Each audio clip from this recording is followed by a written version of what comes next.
اسی طرح رسول اللہ صلی اللہ علیہ وسلم کی تورات اور انجیل میں مذکور صفات اور الخدادات اختیارات کا ذکر ہے کہ آپ صلی اللہ علیہ وسلم نیکی کا حکم فرمانے اور برائی سے روکنے کے ساتھ ساتھ پاکیزہ چیزوں کو حلال قرار دیتے ہیں اور ناپاک چیزوں کو حرام کرتے ہیں۔ اللہ کے حکم سے حضور نے بھی حلال حرام کے فیصلے فرمائے، اور رسول اللہ صلی اللہ علیہ وسلم اتباع کرنے والے امتیوں سے بوجھ اور ان پر پڑے ہوئے طوق اتارتے ہیں۔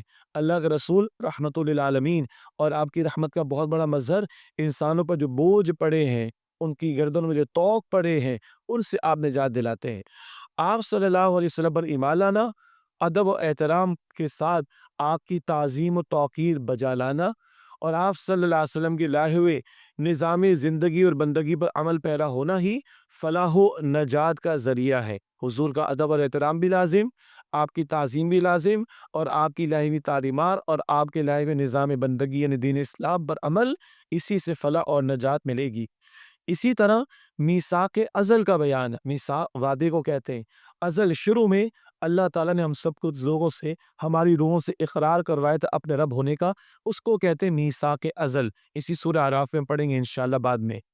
اسی طرح میثاق ازل کا بیان ہے جس میں اللہ سبحانہ وتعالیٰ نے تمام اولاد آدم سے اپنی ربوبیت کا اقرار کروایا، اپنے رب ہونے کا اقرار کروایا، اور سورت کے آخر میں قرآن حکیم کی تلاوت کے آداب و برکات اور ذکر الہی میں میانہ روی اختیار کرنے کا ذکر ہے۔ آداب تلاوت اور آداب ذکر بھی سورت کے آخر میں بیان ہوئے۔ یہ کچھ شان نزول اور تعارف کے ذیل میں اہم نقطے ہمارے سامنے آ گئے سورۃ الاعراف کے تعلق سے۔ اب آئیے آج کا سبق ہم شروع کرتے ہیں۔ آج ہم مطالعہ کر رہے ہیں سورہ اعراف کی پہلی 10 آیات کا، انہی کا ترجمہ آپ کے سامنے اب ہم رکھتے ہیں۔ ابتدائی 3 آیات اس وقت آپ کے ہمارے سامنے اسکرین پر موجود۔ اعوذ باللہ من الشیطان الرجیم، میں اللہ کی پناہ میں آتا ہوں شیطان مردود سے۔ بسم اللہ الرحمن الرحیم، اللہ کے نام سے شروع جو بڑا مہربان نہایت رحم فرمانے والا ہے۔ الف لام میم صاد، یہ حروف مقطعات، ان کا ترجمہ ہم نہیں کرتے۔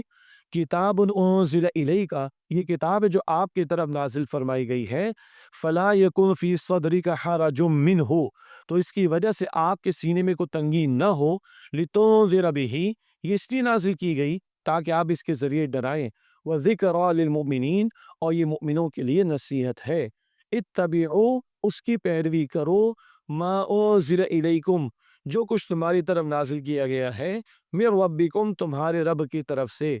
ولا تتبعوا من دونہ اولیاء، اور اس کو چھوڑ کر دوسرے حاکموں کی پیروی نہ کرو۔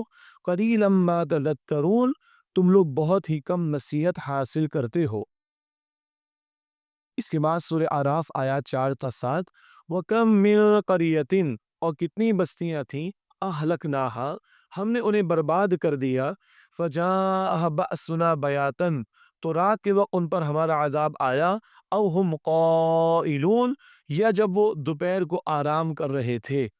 فَمَا كَانَ دَعْوَاهُمْ إِذْ جَاءَهُمْ بَأْسُنَا، تو جب ان پر ہمارا عذاب آیا تو ان کی یہی پکار تھی، إِلَّا أَن قَالُوا إِنَّا كُنَّا ظَالِمِينَ، کہ وہ کہنے لگے بے شک ہم ہی ظالم تھے۔ فَلَنَسْأَلَنَّ الَّذِينَ أُرْسِلَ إِلَيْهِمْ، تو ہم اس سے ضرور پوچھیں گے جن کی طرف رسول بھیجے گئے۔ وَلَنَسْأَلَنَّ الْمُرْسَلِينَ، اور ہم رسولوں سے بھی ضرور پوچھیں گے۔ فَلَنَقُصَّنَّ عَلَيْهِمْ بِعِلْمٍ، پھر ہم ضرور اپنے علم سے انہیں سب کچھ بیان کر دیں گے۔ وَمَا كُنَّا غَائِبِينَ، اور ہم غائب نہیں تھے۔ اس کے بعد سورہ اعراف آیات 8 تا 10۔ وَالْوَزْنُ يَوْمَئِذٍ الْحَقُّ، اور اعمال کا تولنا اس روز برحق ہے۔ فَمَا ثَقُلَتْ مَوَازِينُهُ، لہذا جن کے نیک اعمال کے پلڑے بھاری ہوں گے، فَأُولَئِكَ هُمُ الْمُفْلِحُونَ، تو وہی لوگ کامیاب ہونے والے ہیں۔ وَمَنْ خَفَّتْ مَوَازِينُهُ، اور جن کے نیک اعمال کے پلڑے ہلکے ہوں گے، فَأُولَئِكَ الَّذِينَ خَسِرُوا أَنفُسَهُمْ، تو یہ وہ لوگ ہیں جنہوں نے اپنے آپ کو خسارے میں ڈالا، بما کانوا بآیاتنا یظلمون، اس وجہ سے کہ وہ ہماری آیات کے ساتھ ظلم کیا کرتے تھے۔ وَلَقَدْ مَكَّنَّاكُمْ فِي الْأَرْضِ، اور یقیناً ہم نے ہی تمہیں زمین میں آباد کیا، وَجَعَلْنَا لَكُمْ فِيهَا مَعَائِشَ، اور اس میں ہم نے تمہارے لیے سامان زندگی فراہم کیا، قَلِيلًا مَا تَشْكُرُونَ، مگر تم کم ہی شکر کرتے ہو۔ ناظرین کرام، الحمدللہ سورہ اعراف کی پہلی 10 آیات کا ترجمہ مکمل ہوا۔ اب آئیے ان آیات کی تشریح کی طرف چلتے ہیں۔ سب سے پہلے سورہ اعراف کی پہلی آیت، الف لام میم صاد، الف لام میم صاد۔ جی آپ کے علم ہے نا یہ حروف مقطعات ہیں، ان کا ترجمہ نہیں کرتے۔ آئیے تشریح کا ایک نقطہ دہرا لیتے ہیں۔ الف لام میم صاد یہ حروف مقطعات میں سے ہے۔ حروف مقطعات کی کل تعداد 14 ہے۔ حروف مقطعات قرآن حکیم کی 29 سورتوں میں آئے ہیں۔ حروف مقطعات کا علم اللہ سبحانہ وتعالیٰ کے پاس ہے، اور یہ اللہ سبحانہ وتعالیٰ اور رسول اللہ صلی اللہ علیہ وسلم کے درمیان ایک راز ہے۔ یعنی کل 14 یہ حروف مقطعات کیوں کہتے ہیں، ان کو قطع کر کے علیحدہ علیحدہ کر کے ہم تلاوت کرتے ہیں، اور 29 صورتوں کے آغاز میں حروف مقطعات آئے ہیں۔ البتہ علم اللہ کے پاس ہے ان کا، اور یہ اللہ تعالیٰ اس کے رسول علیہ السلام کے درمیان ایک راز ہے۔ اگلی آیت کی طرف چلتے ہیں۔ کتاب انزل الیک فلا یکن فی صدرک حرج منہ لتنذر بہ وذکری للمؤمنین، یہ کتاب ہے جو آپ کی طرف نازل فرمائی گئی ہے، تو اس کی وجہ سے آپ کے سینے میں کوئی تنگی نہ ہو۔ یہ اس لیے نازل کی گئی تاکہ آپ اس کے ذریعے ڈرائیں، اور یہ مومنوں کے لیے نصیحت ہے۔ آیت نمبر 2 کی تشریح میں پہلا نقطہ آپ کے سامنے رکھیں گے، نبی کریم صلی اللہ علیہ وسلم کو تسلی۔ اللہ تعالیٰ کی طرف سے تسلی ہے کہ قرآن حکیم کی تبلیغ میں اس خوف سے آپ کا دل تنگ نہ ہو کہ کفار آپ صلی اللہ علیہ وسلم کی تکذیب کریں گے۔ اللہ تعالیٰ کی نصرت اور حمایت آپ کے ساتھ ہے۔ حضور کو تسلی عطا ہو رہی ہے، آپ یہ اندیشہ نہ رکھیں کہ یہ تکذیب کریں گے، یہ جھٹلائیں گے، ان کو ان کے حال پر چھوڑیں۔ آپ کی نصرت اور حمایت کے لیے اللہ تعالیٰ کافی ہے۔ لہذا آپ صلی اللہ علیہ وآلہ وسلم قرآن حکیم کی تبلیغ کرنے، اس کے ذریعے ڈرانے اور اس کے ذریعے نصیحت کرنے میں کوئی پریشانی محسوس نہ کیجیے، کیونکہ جس کا اللہ تعالیٰ حاصل ہو اسے کوئی نہیں پہنچ سکتا۔ اللہ کے رسول سے خطاب ہے، اور یہ امت کو بھی حضور کو فرمایا جا رہا ہے تبلیغ کا کام اور عذاب سے ڈرانے کا کام اور اس قرآن کریم کے ذریعے نصیحت کرنے کا کام جاری رکھیے۔ اللہ تعالیٰ آپ کا حامی و ناصر ہے۔ اب ایک عملی پہلو ہے ہمارے لیے بڑا قیمتی، آئیے جاننے کی کوشش کرتے ہیں۔ نزول قرآن کا اولین مقصد غفلت میں پڑی ہوئی انسانیت کو بیدار کرنا اور انکار کرنے والوں کو عذاب الہی سے ڈرانا ہے۔ ایک اہم مقصد کیا ہے قرآن پاک کے نزول کا؟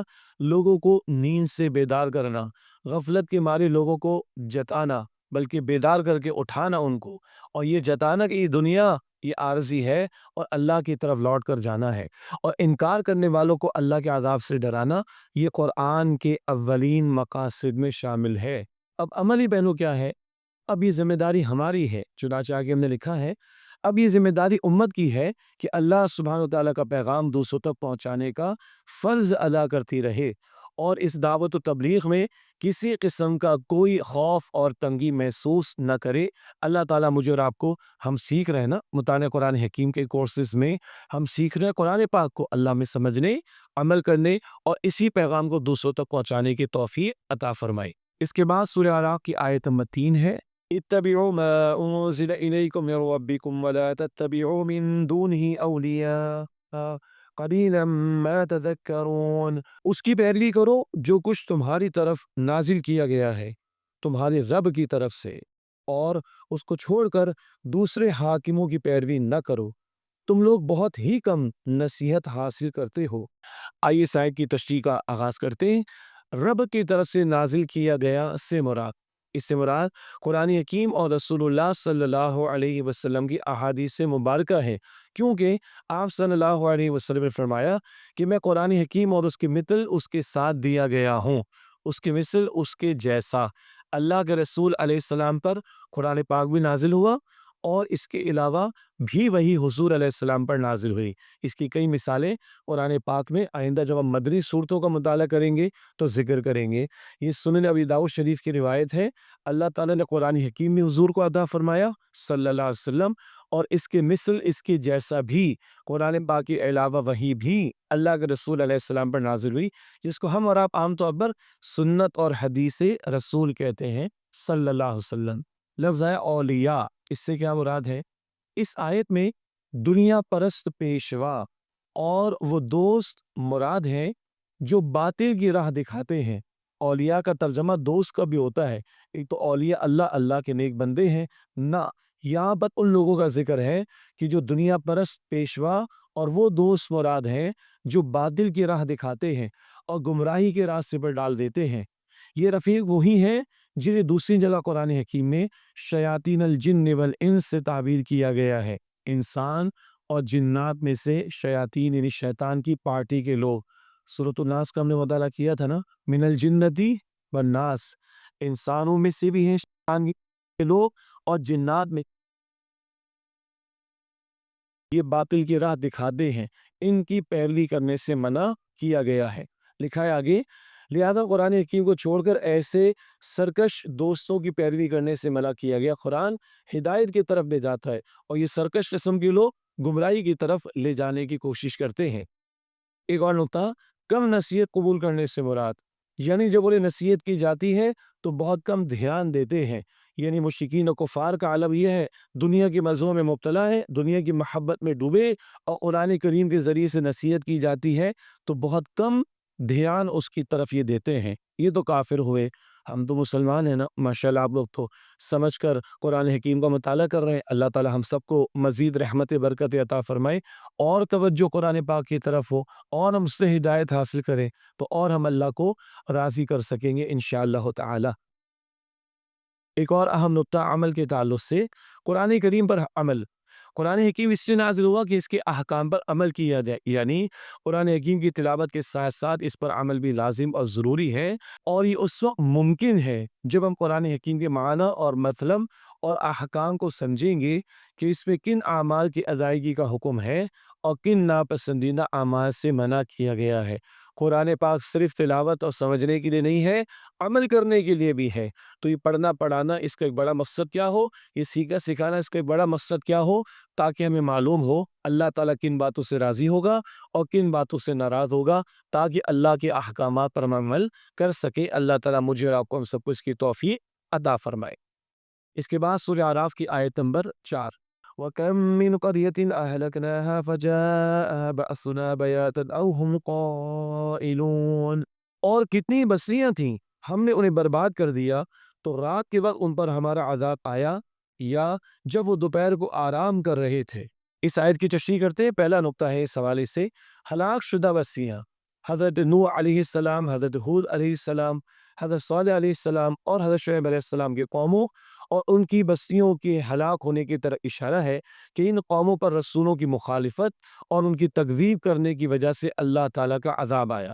یہ مختصر عمومی بات ہے، اسی سورہ اعراف میں بعد میں ان تمام رسولوں اور ان کی قوموں کے حالات کا ذکر ہمیں ملتا ہے۔ بتایا جا رہا ہے کہ جب ان قوموں نے رسولوں کی مخالفت کی اور ان کی تکذیب کرنے کی کوشش کی، یعنی ان کو جھٹلایا اور اسی پر اڑے رہے، تو پھر اللہ تعالیٰ کا عذاب ان پر آیا۔ ایک علمی بات بھی اس آیت کی تشریح میں، حضرت لوط علیہ السلام کی قوم پر رات میں اور حضرت شعیب علیہ السلام کی قوم پر دوپہر کے وقت عذاب آیا تھا۔ یہاں رات اور دوپہر کے وقت کا ذکر بستی والوں کی انتہائی غفلت کو ظاہر کرنے کے لیے کیا گیا۔ رات میں آدمی سو رہے ہوتے ہیں، یعنی لوگ سو رہے ہوتے ہیں تو یہ غفلت کی کیفیت ہے۔ دن میں کچھ لوگ آرام کے لیے سو رہے ہوتے ہیں، یہ بھی غفلت کی کیفیت۔ تو لوط علیہ السلام کی قوم پر رات کے وقت، شعیب علیہ السلام کی قوم پر دن کے وقت عذاب آیا۔ اب اہل عرب میں معاملہ کیا تھا، لکھا ہے آگے ہم نے، کیونکہ اہل عرب میں بھی قیلولے کا رواج تھا، اس لیے مشرکین عرب کو ان کے انکار اور بدعملی کے نتائج سے خبردار کیا جا رہا ہے۔ دوپہر کا قیلولہ، یہ مختصر سی نیند، مختصر سی، یہ آدمی کو فریش کر دیتی ہے، عربوں میں اس کا اہتمام تھا۔ تو بتایا جا رہا ہے کہ دن میں بھی اللہ کا عذاب آ سکتا ہے اور رات میں بھی اللہ کا عذاب آ سکتا ہے، حق قبول کرو اور اصلاح کی کوشش کرو۔ اس کے بعد آیت نمبر 5 وَمَا كَانَ دَعْوَاهُمْ إِذْ جَاءَهُمْ بَأْسُنَا إِلَّا أَن قَالُوا إِنَّا كُنَّا ظَالِمِينَ۔ تو جب ان پر ہمارا عذاب آیا تو ان کی یہی پکار تھی کہ وہ کہنے لگے بے شک ہم ہی ظالم تھے۔ اس آیت کی تشریح کے حوالے سے پہلا نقطہ، مجرمین کا اعتراف۔ مجرمین نے عذاب کے وقت اعتراف کیا اور پچھتائے کہ ہم نے رسولوں کی مخالفت کر کے اپنی ہی جانوں پر ظلم کیا، مگر اس کا کوئی فائدہ نہیں ہوا۔ یہ پچھلے قوموں کے واقعات ہم نے پڑھے، عذاب دیکھ کر مانتے تھے مگر عذاب کو دیکھ کر ماننے کا کوئی فائدہ نہیں۔ پچھلی کلاس میں بات آئی تھی، مشاہدہ کر لیا، اب جب نظر آ گیا عذاب یا موت کا معاملہ تو اب پھر ایمان لانا فائدہ نہیں دے گا۔ ایک اہم عملی پہلو، گزشتہ اقوام کا حال بتانے کا مقصد یہ ہے کہ اقوام سابقہ جن عقائد و بدعمالیوں کی وجہ سے عذاب الہی سے دوچار ہوئیں، انسان ان غلطیوں سے عبرت حاصل کرے، اس عبرت دار انجام سے بچنے کے لیے ان غلطیوں کو نہ دہرائے، اور اللہ سبحانہ وتعالیٰ نے جو مختصر سی زندگی اور مہلت دی ہے اس کا فائدہ اٹھاتے ہوئے اسے قیمتی بنائے۔ یہ بات ہم نے کئی مرتبہ سمجھی ہے۔ پچھلے قوموں کے حالات عبرت کے لیے سبق آموزی حاصل کرو اور اپنے اصلاح کر لو اور اللہ کے عذاب سے اپنے آپ کو بچانے کی کوشش کرو۔ آیت نمبر 6 اس کے بعد وَلَنَسْأَلَنَّ الَّذِينَ أُرْسِلَ إِلَيْهِمْ وَلَنَسْأَلَنَّ الْمُرْسَلِينَ۔ تو ہم ان سے ضرور پوچھیں گے جن کی طرف رسول بھیجے گئے، اور ہم رسولوں سے بھی ضرور پوچھیں گے۔ اس آیت میں بڑا اہم نقطہ آ رہا ہے، امتوں کے بارے میں بھی اور رسولوں کے بارے میں بھی۔ آئیے تشریح کرتے ہیں۔ امتوں اور رسولوں سے سوال، اللہ سبحانہ وتعالیٰ اتمام حجت کے لیے امتوں سے پوچھے گا کیا تم تک اللہ سبحانہ وتعالیٰ کے احکامات نہیں پہنچائے گئے تھے؟ اتمام حجت کا مطلب کچھ لوگ وہاں بھی اگر جھوٹ بولنا چاہیں گے اللہ منہ بند کر دے گا اور دلائل واضح کر دیے جائیں گے کہ قیامت بھی برحق، وہ تو تم دیکھ رہے ہو، دنیا میں تم تک حق پہنچا تھا، یہ بات بھی برحق ہے۔ کیا تم تک اللہ تعالیٰ کے احکامات نہیں پہنچائے گئے تھے؟ اور کیا تم نے رسولوں کی دعوت کو قبول کیا تھا تاکہ وہ خود زبان جرم کا اقرار کریں اور ذلیل اور رسوا ہو؟ اللہ ان کی زبانوں سے اقرار کروائے گا اور ان کی ذلت اور رسوائی میں اضافہ ہوگا کہ ہاں دنیا میں رسول تو حق پیغام لے کر آئے تھے مگر ہم نے انکار کر ڈالا تھا۔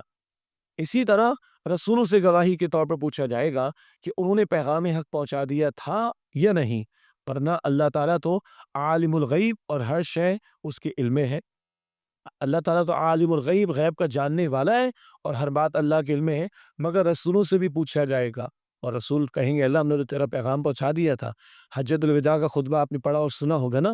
حجۃ الوداع کے خطبے میں آخر میں حضور نے فرمایا، اللہ تعالیٰ کی طرف اپنی مبارک انگلی آسمان کی طرف گویا بلند کر کے اللہم اشہد، اللہ تو گواہ ہے، یہ گواہی دے رہے کہ میں نے پہنچا دیا۔ حضور نے پوچھا تو کیا میں نے حق کا پیغام پہنچا دیا؟ سارے تمام صحابہ کرام نے کہا کہ اللہ کے رسول پہنچا دیا۔ تو رسولوں نے تو پہنچا دیا مگر اللہ تعالیٰ رسولوں سے گواہی لے گا ان لوگوں کے سامنے، کافروں نے انکار کرنے والوں کے سامنے، کہ دیکھو رسولوں نے پیغام پہنچایا تھا اور اب تم بھی اقرار کر رہے ہو، اب تمہارے لیے عذاب کے سوا کچھ نہیں ہوگا۔ تو یہ ہے جو گواہی رسولوں کی زبان سے بھی قیامت کے دن سامنے آئے گی۔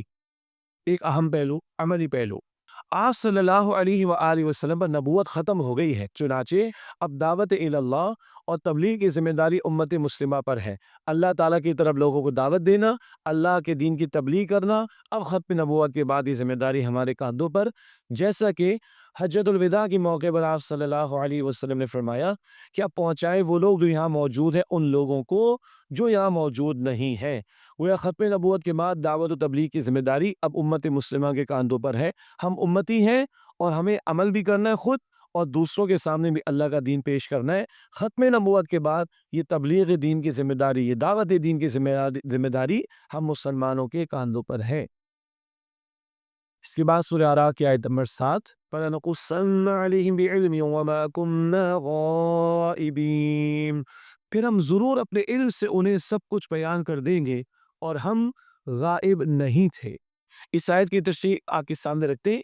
اللہ تعالیٰ کی صفت علم کا بیان، اللہ سبحانہ وتعالیٰ خوب جانتا ہے کہ آپ صلی اللہ علیہ وسلم فریضہ رسالت کی ادائیگی میں کس قدر جد و جہد فرما رہے تھے اور آپ صلی اللہ علیہ وسلم کے صحابہ رضی اللہ عنہم کس طرح کے مشکل حالات میں آپ کا ساتھ دے رہے تھے۔ اسی طرح اللہ سبحانہ وتعالیٰ ابو جہل اور ابو لہب کی کارروائیوں کو بھی دیکھ رہا تھا کہ وہ کس طریقے سے حضور صلی اللہ علیہ وآلہ وسلم کو اذیتیں پہنچا رہے تھے اور اسلام کی مخالفت کر رہے تھے۔ اللہ سبحانہ و تعالیٰ فرما رہا ہے کہ قیامت کے دن ہم ان کے سامنے اپنے علم کی بنیاد پر تمام احوال بیان کر دیں گے، کیونکہ جب یہ سب کچھ ہو رہا تھا تو ہم وہاں سے غیر حاضر تو نہیں تھے۔ لہذا اگر مجرم دنیا میں اپنے آپ کو سزا سے بچا لے یا بچ جائے تو قیامت کی سزا سے نہیں بچ سکتا، کیونکہ اللہ سبحانہ و تعالیٰ مجرموں کو ان کے کیے کی سزا ضرور دے گا۔ ایمان والوں کی محنتیں بھی اللہ کے نگاہوں میں سامنے، کافروں کے کرتوت اور ان کا ظلم و ستم جو وہ مسلمانوں پر کر رہے ہیں یہ بھی اللہ کے سامنے، بچے گا کوئی نہیں اللہ کی پکڑ سے۔ ظالموں کو کہا جا رہا ہے اور اللہ تعالیٰ ان مجرموں کو ان کی سزا ضرور دے گا۔ ہم بھی یاد رکھیں، اللہ سے چھپ نہیں سکتے، اللہ سے بچ نہیں سکتے، اعمال کی اصلاح کرنا ضروری ہے تاکہ اللہ کو راضی کر سکیں اور اس کی پکڑ سے ہم اپنے آپ کو بچا سکیں۔ اس کے بعد آیت نمبر ہے 8، وَالْوَزْنُ يَوْمَئِذٍ الْحَقُّ فَمَا ثَقُلَتْ مَوَازِينُهُ فَأُولَئِكَ هُمُ الْمُفْلِحُونَ۔ اور اعمال کا تولنا اس روز برحق ہے، لہذا جن کے نیک اعمال کے پلڑے بھاری ہوں گے تو وہی لوگ کامیاب ہونے والے ہیں۔ اس آیت کی تشریح آپ کے سامنے رکھتے ہیں۔ وزن کے حق ہونے سے مراد یعنی قیامت کے دن اعمال کا وزن ہوگا، ترازو ہے، اس میں اعمال کو تولا جائے گا، اس سے مراد اس کے دو مطلب ہیں۔ ایک یہ کہ اس دن صرف اعمال صالحہ ہی کا وزن ہوگا، باطل اور برے اعمال سرے سے بے وزن ہوں گے، اور ریاکار یعنی دکھاوے والی ریاکاری والی نیکیاں ترازو میں بالکل بے حیثیت ہوں گی۔ تو جو اعمال ایمان کے بغیر ہیں، دکھاوے کے ہیں، برے ہیں، ان کا تو وزن ہی نہیں ہوگا۔ کوئی شے قابل وزن تو ہو کہ اس کا وزن کیا جائے۔ ایک اور مفہوم بھی اس کا ہے، دوسرا یہ کہ اس دن اللہ سبحانہ وتعالیٰ ایسا میزان عدل قائم کرے گا جس کے ذریعے اعمال کا ٹھیک ٹھیک وزن ہوگا۔ ایسی ترازو اللہ قائم کر دے گا کہ اعمال کا ٹھیک ٹھیک وزن ہو جائے گا۔ آج دنیا میں ہر شے کا وزن ہو جاتا ہے اور اس کی کیفیت کو ناپ لیا جاتا ہے۔ بالنگ کی رفتار، تو بال کتنی رفتار سے پھینکی گئی کرکٹ میں ناپ لیا جاتا ہے، ایسے ہی ہے کہ نہیں؟ ہوا کی سپیڈ کو ناپ لیا جاتا ہے۔ تو اللہ تعالیٰ کے لیے کچھ مشکل نہیں کہ اعمال کو تول کر بندوں کے وہ فیصلے فرمائے۔ ایک اور نقطہ اس آیت کی تشریح میں علمی بات کے طور پر، میزان سے مراد ترازو ہے جس کے دو پلڑے ہوتے ہیں۔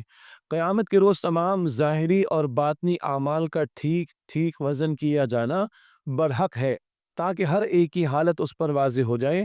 لہذا جس کا نیکیوں والا پلڑا بھاری ہوگا اس کی بھی نجات ہوگی۔ یہ مضمون بار بار قرآن پاک میں آیا اور سورہ القارعہ میں بھی ہم پڑھتے ہیں، اور دوسرے حصے میں مطالعہ کر چکے سورۃ القارعہ کا، فَأَمَّا مَنْ ثَقُلَتْ مَوَازِينُهُ فَهُوَ فِي عِيشَةٍ رَاضِيَةٍ۔ وہاں بھی یہ بات ہے کہ لہذا جس کا نیکی والا پلڑا بھاری ہوگا اس کے لیے نجات ہوگی۔ اللہ تعالی ہمیں ایسے ہی لوگوں میں شامل فرمائے۔ اس کے بعد آیت نمبر 9 ہے سورہ اعراف کی، وَمَنْ خَفَّتْ مَوَازِينُهُ فَأُولَئِكَ الَّذِينَ خَسِرُوا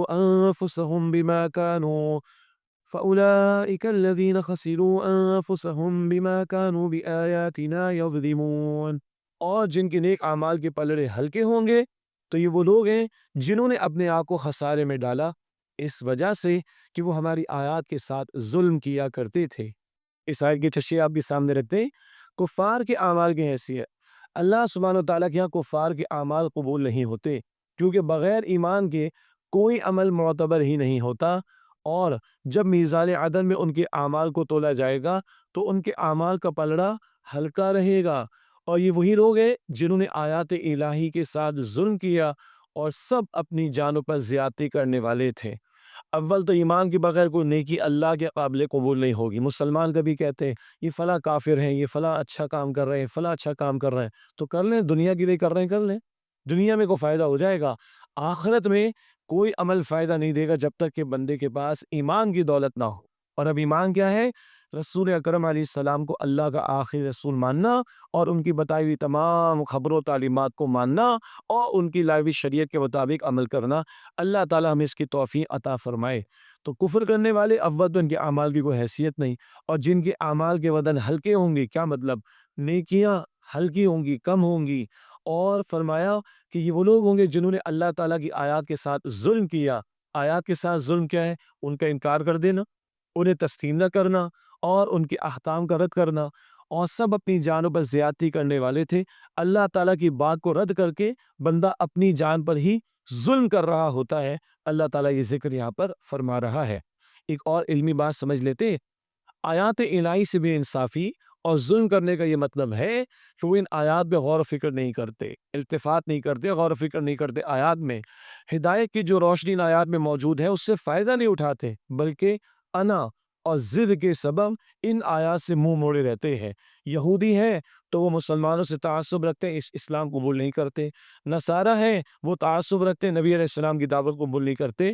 تو انا اور ضد کے سبب ان آیات سے منہ موڑے رہتے ہیں۔ اللہ تعالیٰ اس سے محفوظ رکھے اور قرآن پاک سے محبت اور اس کو سیکھنے، اس کے تقاضوں کو جاننے اور ان پر عمل کرنے کی اللہ ہم سب کو توفیق عطا فرمائے۔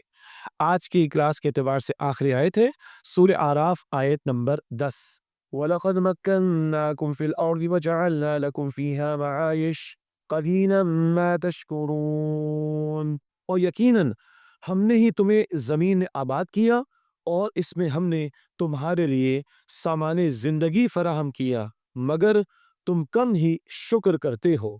آئیے اس آیت کی تشریح کی طرف چلتے ہیں۔ انسانوں پر اللہ تعالیٰ کی نعمتیں، چند نعمتوں کا یہاں پر خاص طور پر ذکر ہے۔ نمبر 1، نعمت کے اقتدار، یعنی اللہ تعالیٰ نے زمین کے وسائل کو انسان کی خدمت پر لگا دیا۔ سورۃ الجاثیہ کی آیت نمبر 13 میں ہے کہ اور اللہ نے تمہارے کام میں لگا دیا ان سب کو جو کچھ آسمان و زمینوں میں ہے اپنی طرف سے، بے شک اس میں ضرور نشانیاں ہیں ان لوگوں کے لیے جو غور و فکر کرتے ہیں۔ اس کائنات کے وسائل کو اللہ نے ہماری خدمت پر لگا دیا، اس معنی میں کہ ہماری زندگی یہاں پر آسانی سے بسر ہو رہی ہے زمین پر، تو یہ نعمت اقتدار بھی اللہ نے دی ہے۔ نمبر 2، نعمت معیشت، یعنی اللہ سبحانہ و تعالیٰ نے زندگی بسر کرنے کے لیے سارے اسباب جمع کر دیے، جیسے پہاڑ، نہریں، ہوا، آگ، سورج، پیڑ پودے یعنی درخت، اور کھانے پینے کی انواع و اقسام کی چیزیں، تاکہ انسان ان سے دنیا کی زندگی میں نفع اٹھائے۔ ہمارا معاملہ تو وہ ہو جاتا ہے نا، مال مفت دل بے رحم والی بات ہے۔ مفت میں بظاہر ملا ہوا ہے تو قدر نہیں ہو رہی۔ اللہ ہمیں معاف رکھے اور ان نعمتوں کی قدر کرنے اور ان کا شکر ادا کرنے کی توفیق عطا فرمائے۔ تو اقتدار کی نعمت عطا ہوئی، معیشت کے لیے اتنے سارے وسائل کی نعمتیں اللہ تعالیٰ نے عطا فرمائی۔ اب ایک عملی پہلو ہے، انسان پر اللہ تعالیٰ کے انعامات اور احسانات اس قدر زیادہ ہیں کہ ان کا شمار ناممکن ہے۔ اس کے باوجود لوگ ان سب نعمتوں کا شکر ادا نہیں کرتے، بلکہ ان نعمتوں میں مشغول ہو کر وہ منعم حقیقی، منعم انعام فرمانے والا کون؟ اللہ سبحانہ و تعالیٰ۔ اب تو یہ 5واں حصہ زیر مطالعہ ہے نا، اب تو ہماری اردو بھی بہتر ہو رہی ہے، الحمدللہ رب العالمین۔ وہ منعم حقیقی اللہ تعالیٰ کو بھول جاتے ہیں اور اس کی نافرمانی کرنے لگتے ہیں۔ اللہ کی عطا کردہ نعمتوں کو استعمال خوب کر رہا ہے بندہ، مگر اللہ کو بھول جاتا ہے، اللہ کا شکر ادا نہیں کرتا۔ مسلمان ہیں، نمازیں ضائع کر دیتے ہیں اور اللہ تعالیٰ کی کتاب قرآن پاک کو نہیں کھولتے۔ کتنے مواقع پر اللہ تعالیٰ کو بھول جاتے، استغفر اللہ۔ حالانکہ ان نعمتوں کا تقاضا یہ تھا کہ انسان اللہ سبحانہ تعالیٰ کا خوب شکر ادا کرتا اور اس کی خوب عبادت کرتا، لیکن حقیقت یہ ہے کہ اکثر و بیشتر انسان اللہ سبحانہ تعالیٰ کا کم ہی شکر ادا کرتے ہیں، جبکہ مال اور اقتدار کو صحیح مصرف میں خرچ کرنا ان نعمتوں کی شکر گزاری ہے۔ پہلی بات اللہ کی نعمتوں کی قدر کرنی ہے، شکر ادا کرنا ہے، یہ باتیں پہلے بھی ہم نے جانی۔ اور مال اور اقتدار، اگر اختیار اللہ نے دیا، اقتدار دیا تو صحیح انداز سے استعمال کرنا، یہ بھی اللہ تعالیٰ کی نعمت کی شکر گزاری ہے۔ اللہ تعالیٰ مجھے اور آپ کو، ہم سب کو اپنے شکر گزار بندوں میں شامل فرمائے۔ یہ ناظرین کرام، آج کی کلاس مکمل ہوئی اور سورہ اعراف کی پہلی 10 آیات کا ہم نے مطالعہ کیا۔ اب ایک نوٹ آپ کے سامنے، اور یہ درسی کتاب ٹیچر گائیڈ میں ہے، سورۃ الاعراف کی آیات 11 تا 27 کی وضاحت، رہنمائی اساتذہ مطالعہ قرآن حکیم حصہ اول میں ملاحظہ فرمائے۔ کیوں؟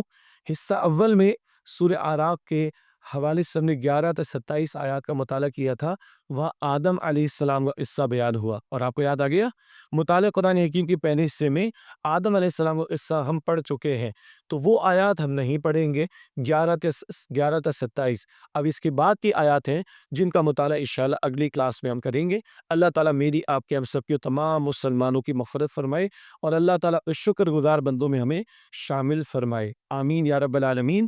وآخر دعوانا ان الحمد للہ رب العالمین، والسلام علیکم ورحمۃ اللہ وبرکاتہ۔